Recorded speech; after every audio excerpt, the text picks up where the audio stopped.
संतोष देशमुख हत्या प्रकरणामध्ये आज 7 जणांना मोक्का लागलाय।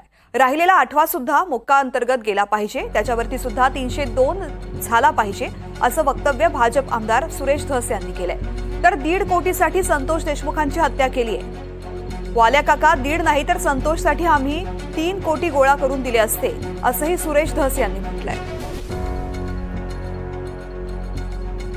7 जणांना आज मोका लागलाय, राहिलेला 8वा सुद्धा मोकात गेला पाहिजे। 8 अटकेन 7 जणांना लागलाय। 302 सुद्धा त्याच्यामध्ये सुद्धा हा आका आहे।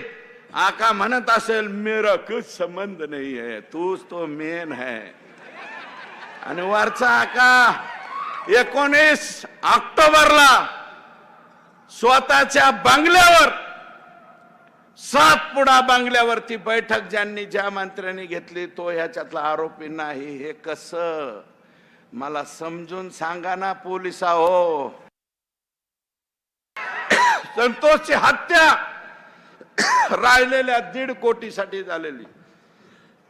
50 लाख तर ह्यांनी इलेक्शन मध्येच घेतले, फक्त 1.5 कोटी राहिले होते। त्या 1.5 कोटी अरे आम्हाला सांगायचं ना वाल्या काका, तो आम्हाला सांगायचं 1.5 नाही 3 गोळा करून दिले असते आमच्या संतोषसाठी आम्ही, बरं का।